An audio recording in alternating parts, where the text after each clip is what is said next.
का पहाड़ा लिखेंगे। ठीक है, तो एक का पहाड़ा हमने लिखा, तो एक एकम तो एक दूनी दो, आगे बोलते जाओ।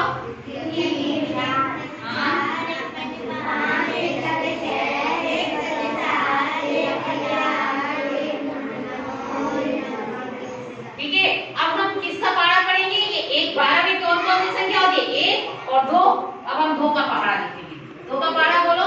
2 1 2 2 2 4 2 3 6 2 4 8 2 5 10 2 3 12 2 7 14 2 8 16 2 9 18 2 19 20।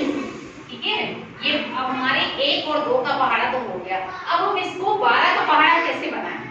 ठीक है, तो हमारा ये देखो, ये दो इसमें इकाई की संख्या ये है और दहाई की संख्या ये है, तो ये एक, इसके बाद कोई बीच में है नहीं संख्या, नहीं है ना, तो हम ये 12 का 12 में एक 12 में कितनी एक इकाई होती है, एक दहाई होती है, तो 12 एक 12।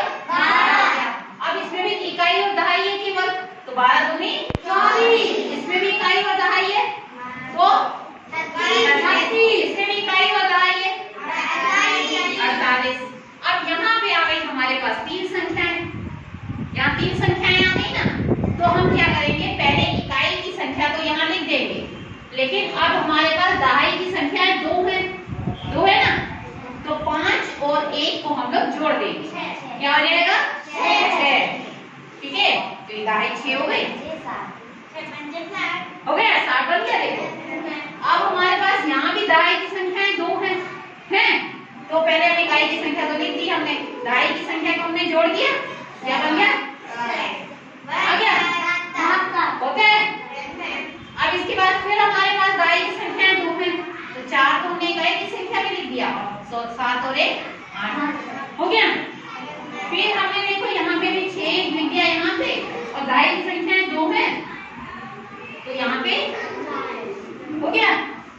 फिर हमने यहाँ पे इकाई की संख्या ली थी 9 और 1 10 हो गई। अब हमारे पास दहाई की संख्या में 2 है, दहाई की संख्या 2 हो गई ना, फिर तो 1 हमारी चली गई दहाई की संख्या में, 1 हमारी चली गई सैकड़े की संख्या में, चली गई ना, बन गई 3 हो गई, तो 108 हो गया। फिर हमारे पास है ये, अब यहाँ पे दहाई की संख्या भी 2 है और इकाई की संख्या भी 2 है, तो पहले तो हमने 0 यहाँ पे लिख दिया। ठीक है, अब हमारे पास